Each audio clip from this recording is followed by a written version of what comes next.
আজিৰ প্ৰথম প্ৰশ্নটো হৈছে মন্ত্ৰী পৰিষদৰ বৈঠকত কোনে সভাপতিত্ব কৰে? ইয়াৰে শুদ্ধ উত্তৰটো হৈছে অপশ্যন এনচাৰ প্ৰধানমন্ত্ৰী। নেক্সট কুৱেশ্যনটো হৈছে মধ্যপ্ৰদেশ উচ্চ ন্যায়ালয় ক'ত অৱস্থিত? ইয়াৰে শুদ্ধ উত্তৰটো হৈছে ইন্দোৰত। নেক্সট কুৱেশ্যন এটৰ্নী জেনেৰেল কিমান দৰমহা পায়? 90,000।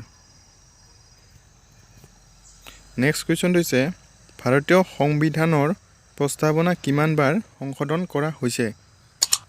ইয়াৰে শুদ্ধ উত্তৰটো হৈছে এবাৰ। নেক্সট কুৱেশ্যন 1947 চনত সাৰ্বভৌমত্ব সত্তা ভাৰতীয়ক হস্তান্তৰ কৰাৰ পৰিকল্পনা কি আছিল? উত্তৰটো হৈছে মাউণ্টবেটেন পৰিকল্পনা। নেক্সট কুৱেশ্যন ভাৰতীয় কমিউনিষ্ট পাৰ্টি কেতিয়া প্ৰতিষ্ঠা কৰা হৈছিল? উত্তৰটো হৈছে 1925 চনৰ 26 ডিচেম্বৰত। নেক্সট কুৱেশ্যন ভাৰতীয় ৰেল কোনটো তালিকাৰ এটা উপাদান?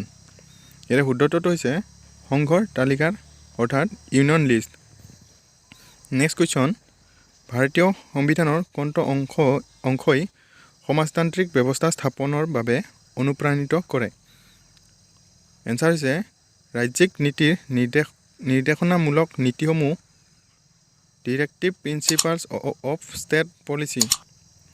নেক্সট কুৱেশ্যন ভাৰতীয় সংবিধানৰ প্ৰস্তাৱনা অনুসৰি ভাৰত চৰকাৰৰ সৰ্বোচ্চ সত্তাটো ক'ত নিহিত আছে? এনচাৰ হৈছে ভাৰতৰ জনসাধাৰণৰ মাজত।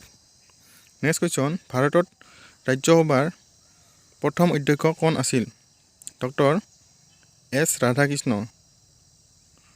নেক্সট কুৱেশ্যন ভাৰতৰ ধৰ্মনিৰপেক্ষ সাৰ্বজনীনতা আছে কিয়নো সংবিধানৰ প্ৰস্তাৱনাত আৰম্ভ হয়? ইয়াৰ উত্তৰটো হৈছে আমি ভাৰতৰ লোকৰ পৰা।